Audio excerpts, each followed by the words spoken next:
In the world of Splatoon, humans have had it the absolute worst, as they have all been wiped out from the earth in absolute cataclysmic ways. But today, I have a little bit of a couple theories that might point toward humans still being alive. We know humans have survived in many ways for many years, so there's something that just tells me that there could be a human out there and we just haven't found them yet. Now, before we start diving into why I think so, first we have to start off by what we know about the human race so far. So we know the vast majority of the human race all died out around 12,000 years ago. This occurred by rising sea levels and the other various natural disasters and apocalyptic events learned in the Alterna logs. Now, we only know of two groups of humans that made it safely shortly after the devastation of the world, and that was the humans that went underground and started the world of Alterna, and the crew that made it into space on the Polaris rocket ship. However, both of those groups were short-lived. The younger generation that rose and led Alterna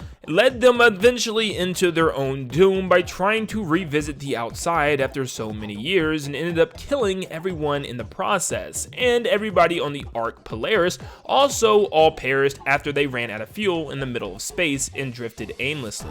Now, we don't hear a lot about many of these humans individually besides the professor, and he is the one that created the telephone, or Commander Tartar. This phone was simply supposed to pass down human knowledge to the next intelligent species after humans were extinct. This same professor was also Judd's original owner and the one that put him in cryo. He also made it to clone Judd so that he would not be alone. Something else we know is that there were other domes and underground networks very similar to Alterna, built by humans for survival during the apocalypse. These domes can actually be found as the boss arenas found in Octo Valley in the various different missions. The Octarians actually took over these domes once humans were wiped out, unless they helped to wipe out the rest in order to make room. Not to mention, there are some pretty weird sounds in these places that could result of the sad souls that was left to wander after the humans had passed. And I guess what you could really take from this is humans technically are living on through the lives of the Inklings and Octolings if you think about it, because as the Alterna crystals held by humanity's emotions and desires all fell, these crystals merged with the squids and octopuses in order to give them the feeling of freedom on land and allow them to eventually evolve into the Inklings, Octolings, Octarians that we see today,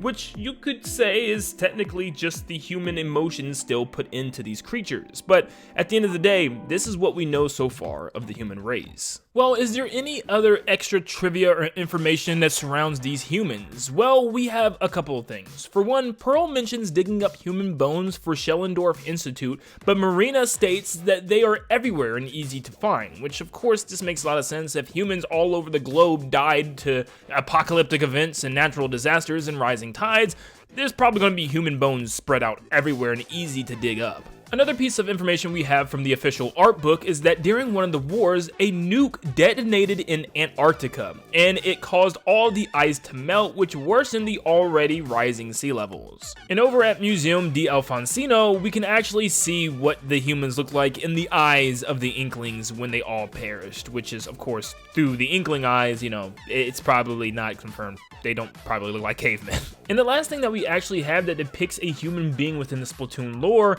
is the deception of the human as a giant statue form that Commander Tartar was able to weaponize, and it resembled the Greek god Hermes. So at least we have some type of remnants of the past and something that really shows us what humans look like, and it shows that humans look like humans. You know, no special, unique, different type of design for this game. They in fact look like exactly what we think they look like. Now, of course, the main question: are humans still alive today within the Splatoon universe? Well, the first thing I want to talk about is cryo, because we get to hear about it a couple of times. Cryo was used for Judd, and the other species on the Polaris were said to be in the state of rest from a quote-unquote cold sleep, which is indirectly talking about cryo. Now, cryo is when you go into a cold chamber, which actually puts you in a state of slumber until you can awaken many, many years later without aging at all, and that's why Judd was still alive, and that's why he also had his little clone buddy alive with him as well.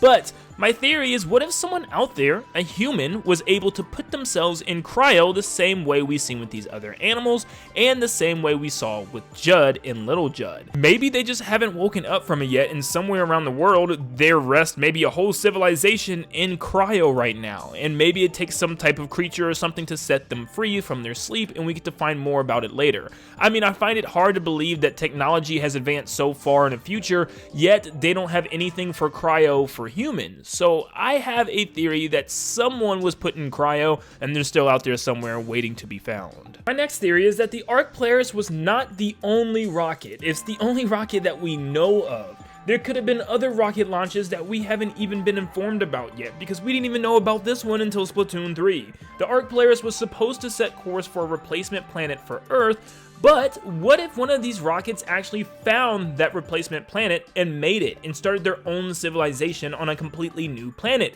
They could be living there and maybe eventually even be planning to come back to Earth after all of this time. And instead of Return of the Mammalians, it's really gonna be the Return of the Mammalians, you feel me? But maybe we didn't make it to another planet, but instead we took a whole bunch of people filled into rocket ships and took them into a space station up in space somewhere. And maybe we just haven't seen the space station yet, but maybe there's a whole new world out there just floating in space filled with people, or maybe the remains of who lived in that space station. That would be very interesting as well. Something else you could say is, what if there's another civilization that survived a very similar way to Alterna and had their underground dome and actually was able to continue living and still are down there today, and maybe they're just trapped down there and waiting for someone to help them be released?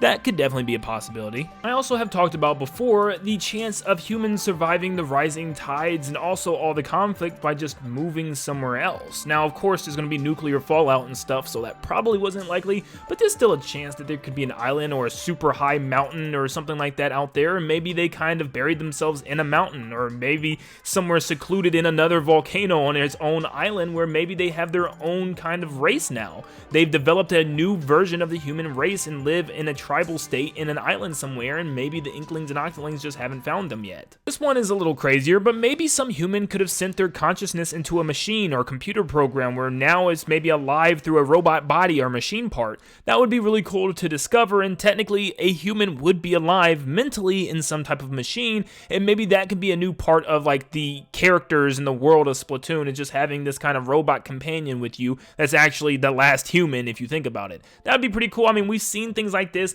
with obviously Commander Tartar, the telephone, which is technically just AI, and even the Orca system in Alterna, but we know those are both AI programs, but it'd be really cool if we found out that they were actually consciousness of the past few surviving humans. We could also bring up the domes that humans once lived in, which are now the boss rooms for the Octarian battles. Now, there are some very creepy theories to what these sounds and screams are down there. A lot of people think it could be like the ghost or souls of everybody that's perished on this earth, or maybe it's even creepier, like maybe Octarians still killing humans down there in order to take over their domain. Yeah, it's creepy, but it does add to the questioning. Or maybe it's just humans down there that are trapped and they need help, and they're making and banging as much noise as they possibly can, but we just don't pay any attention to it.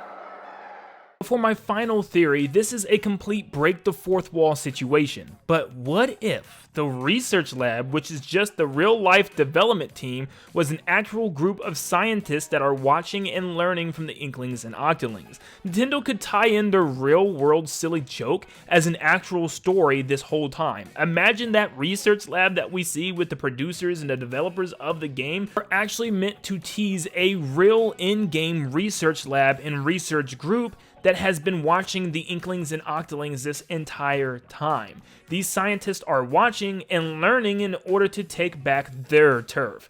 That would be such a crazy twist, like a break the fourth wall situation, like, oh my goodness, the producers of this game are like the villains. That would be crazy, and I think that would make for an awesome future story. Let's just say for the sake of this video that humans do exist and we just haven't found them yet. So what's the point? Well, they could tie into a future story or maybe even the DLC of Splatoon 3, where the Inklings and Octolings find a human or maybe multiple humans. I could see there being an evil scientist that wants to bring back humanity, but the Inklings and the Octarians have to fight up against him. That would be really, really cool. It could be like a surf versus turf situation. And there could also be a whole story where we have to go save something and we find out at the end of the story that it's a baby that has survived in some type of incubation chamber or something. Imagine we get to raise them as the first human to live alongside the Inklings and the Octolings. It would be so cool to have that as a new character that progressively grew up every single Splatoon game in the future. Or maybe tying back into the AI consciousness thing, where there could be a little robot or machine that has the mind of one of the last humans in it. That would be really cool as well.